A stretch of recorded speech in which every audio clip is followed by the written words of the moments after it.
Saya mau cerita sedikit ya mengenai kenapa saya bisa ikut AFC. Nama dulu.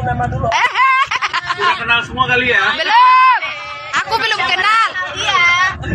Ya, perkenalkan nama saya Hermandu.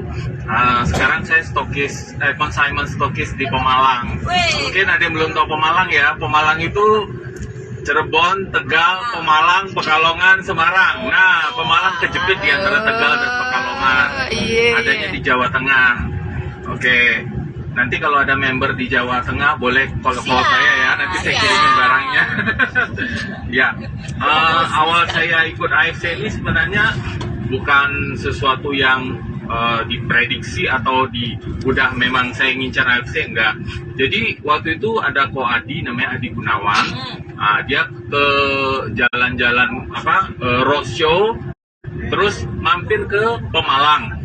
Nah, waktu di Pemalang itu dia datang, nggak ada saya lagi di kantor. Yang ada dia ketemu sama mertua saya. Kemudian mertua saya dipaksa tuh suruh ambil 1 diamond, waktu itu masih SOP 100. Nah, waktu sudah ngambil, baru mertua saya telepon saya.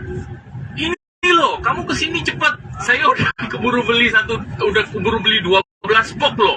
Saya nggak ngerti nih barang apa, ngomongin gitu. Nah, suruh saya baca. Ini saya buru-buru pulang kan, waktu itu 19.800.000 ya. Nah, saya buru-buru pulang, terus saya bilang, aduh, kenapa udah beli baru ngomong sama saya. Itu kan produk MLM nggak ada yang bagus. Karena rata-rata kan udah dari pengalaman-pengalaman yang ada, biasanya produk MLM itu kan hanya lu kalau bayar lu dikasih produk udah gitu loh, biar kelihatan kalau kita udah keluarin duit ada barangnya. Karena baru kira-kira 2 bulan yang lalu kita tuh juga bertua saya juga udah disuruh beli 1 mesin air, udah bayar juga harganya 65 juta, udah makan udah minum 2 bulan. Katanya buat ini, buat itu, buat ini, buat itu, nggak ada efeknya sama sekali. Nah, saya kan dari situ saya udah bilang, nah itu makanya korban iklan, saya udah bilang gitu kan.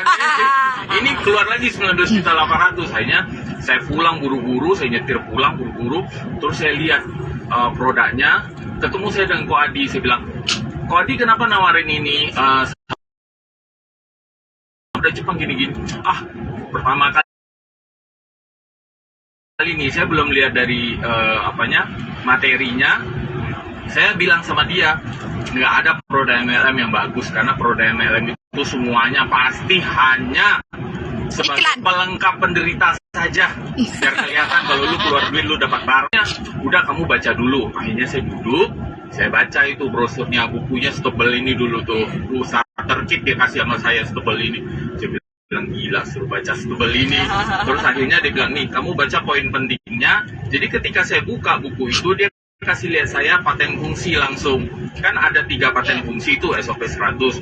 Dia coba kamu baca ini, dia bilang gitu. Oh iya ya sih. Begitu saya baca, saya lihat ternyata ada 3 paten fungsi di situ. Baru kali ini nih ada produk MLM yang punya paten fungsi. Akhirnya saya mulai ini dulu, mulai tertarik juga kan. Saya baca, kalau apa bener. Akhirnya saya bilang gini sama Ko Adi, waktu itu pas lagi liburan panjang semesteran, kita kan biasa ke Jakarta tuh liburan. Saya bilang sama Ko Adi, kok kalau memang produkmu ini sebagus itu, ya udah kita coba dulu ya, tapi kita nggak mau jadi member loh. Ya udah, itu kalau misalnya produknya jelek, ya udah tuh kita korbanin deh 1 diamondnya, gitu. Kita coba dulu di Jakarta, terus kemudian kita ke Jakarta 2 hari, 3 hari belum kita coba. Nah, waktu itu saya sempat cerita sama Herdi kemarin di live. Waktu sebulan sebelumnya kita itu baru dari Jepang. Nah, dari Jepang istri saya kan walaupun Chinese kan, tapi tinggalnya di Jawa. Jadi hobinya makanannya yang manis-manis. Nah, waktu ke Jepang 2 kali, pas yang keduanya kita disuguhin sama Yamaha itu benar-benar makanan tradisional. Jadi itu dia memang nggak doyan banget, udah dingin, terus juga hambar, nggak ada rasa. Jadi akhirnya dia minum. Dikasih minum tuh kayak semacam, ternyata tuh kayak Fanta gitu. Minum tengah malam. Tiba-tiba dia sesak nafas kan. Akhirnya nggak ngerti, panggil ambulans, dibawalah ke UGD dulu. Di UGD dokternya nggak ngerti, nggak bisa berbuat apa-apa, malah disuntik kayak ampulnya segede kayak suntikan kuda sampai mau kedua kali. Ternyata ini tetap sesak nafas juga. Akhirnya kemudian datanglah setelah setengah jam datang dokter spesialis internis, diperiksa darahnya semua, ternyata gula darahnya naik sampai 700. Wow. Iya, jadi udah sesak napas banget, itu udah dikasih tabung oksigen pun udah nggak mempan. Jadi sepanjang perjalanan tuh udah sampai ke UGD nggak bisa diapa-apain juga sama dokternya, dan dokternya juga nggak bisa bahasa Inggris lagi. Akhirnya kita komunikasi susah banget.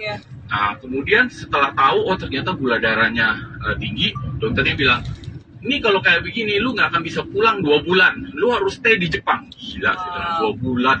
Nah, akhirnya kemudian setelah diterapi selama 1 minggu, kemudian mulai turun, tapi masih 300. Kemudian dibilang, oke, lu dari ICU, lu boleh pindah ke kamar biasa, tapi nanti kita lihat kalau sampai 200, baru lu boleh pulang, tapi lu harus pakai suntik insulin. Nah, gara-gara itu akhirnya pulang ke Indo, boleh tapi suntik insulin. Nah, begitu sampai di Indo, baru kemudian yang tadi saya cerita 2 hari kemudian baru kita mulai coba makan SOP. Biasanya kalau malam istriku suntik insulin tuh biasa 5 sampai 10 ini ya unit. Nah, waktu pas setelah konsumsi SOP hari pertama itu, kemudian malam itu dia mulai merasa kayak ini gemetaran, terus keringat dingin banyak. Nah, ternyata setelah, kamu kok keringat dingin? Akhirnya periksa gula darah kan. Ternyata periksa gula darahnya jadi 60 gitu loh. Ternyata karena hipo kan. Nah, akhirnya mungkin ini karena kamu terlalu banyak suntik mungkin.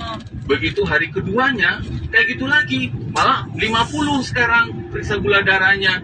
Terus hari ketiga juga begitu. Akhirnya kita tarik kesimpulan. Waktu yang mungkin ada yang pernah punya buku starter kit AFC yang pertama itu kan SOP ada uji klinisnya, itu benar-benar lengkap tuh dikasih ya. Di situ salah satunya kan ada uji klinis untuk gula darah. Jadi saya ingat waktu Koadi kasih lihat itu ternyata ada uji klinis gula darah. Oh, mungkin karena kamu makan SOP kali ya. Jadi gula darah kamu udah mulai turun. Sehingga kalau kamu suntik insulin kebanyakan, kamu jadi tambah drop. Akhirnya dari situlah kita ambil kesimpulan SOP ini bagus. Jadi kita mulai konsumsi. Tapi saya masih belum tertarik tuh untuk jalanin bisnis. Ngapain saya bisnis AFC? Orang saya punya dealer Yamaha kan, bikinnya gitu kan. Jadi akhirnya kita coba. Nah, sampai di bulan Juli, hampir mendekati anak-anak mau sekolah. Kita kan biasa kalau di Jakarta, memang saya dulu tinggal di Jakarta, jadi ibadahnya di gereja di Jakarta. Nah, pas kebetulan ibu pendeta tuh datang tuh di minggu pertama Juli. Coba Islam, kita ke ibadah yuk. Waktu ibadah, saya bilang sama ibu pendetaku, Bu, ini sebenarnya kita dikasih produk Jepang bagus banget. Cuma kita juga ditawarin bisnisnya. Ini gimana ibu? Saya bingung ya, karena saya mesti bagi waktu kan antara konvensional sama yang kayak beginian. Yaudah yuk kita doa aja. Waktu pas doa itu, ibu pendetaku bilang gini, baru di tengah jalan doa tiba-tiba dia berhenti. Dia bilang, ini menurut kepercayaan kita ya. Ibu pendetaku bilang gini, aku kok lihat ya, kamu kalau misalnya ikut AFC itu jalannya bagus, lurus loh. Kata Tuhan, ini kalau kamu ikut ini jalannya lurus banget, kamu ambil aja nih. Akhirnya besoknya, nggak seberapa hari Seninnya, saya langsung telepon Ko Adi ke Jakarta, saya bilang gitu. Wah, langsung Ko Adi buru-buru ke Jakarta. Begitu ke Jakarta dibilang, kenapa? Saya mau jadi member, tapi kalau bisa saya mau jadi stokis sekalian, boleh nggak? Saya bilang begitu langsung. Akhirnya Ko Adi bilang, siap, langsung mau dikirim 1 koli. Ya, waktu itu saya langsung ikut member. Saya langsung disuruh buka mobile stokis, saya langsung bayar 100, waktu itu masih 114 jutaan kalau nggak salah. Langsung saya transfer pertama 114. Terus kemudian saya coba calling teman saya di Jakarta. Wah, semuanya pada mau beli itu, guys. Sebastian Gunawan dan lain-lain tuh pada mau beli semua, 1 diamond. Cepet kan habis barangnya. Kok kirim lagi 1 koli lagi, saya bayar lagi mobile stokis lagi. Terus gara-gara Ko Adi bilang, gara-gara Ko Adi lihat begitu, udah 2 mobile stokis loh kamu beli. Udah kamu jadi konsignment aja, tak bilang Niko ya. Waktu itu kan masih konsignment stokis masih bisa dihitung jari kan. Akhirnya dia coba maju ke Niko. Kemudian ternyata di ACC Akhirnya jadilah Consignment Stokis gitu. Dan satu lagi persis seperti yang Ernesta bilang, bahwa AFC ini sangat banget berasa pada saat lagi pandemi. Kenapa? Itu juga saya rasakan pada saat bisnis konvensional saya di pandemi. Gila, 1 bulan itu Yamaha satu dealer hanya bisa jual 5 unit saja motor. Itu berasa banget ketika kita mau bayar biaya operasional. Tapi dari AFC justru kita dapat duit ratusan juta minimal. Yeay. Buat akhirnya, wih, gila beneran ya AFC ini. Itu yang akhirnya membuat kita tambah semangat, tambah pede jalanin AFC. Yes. Saya rasa begitu aja. Hidup happy.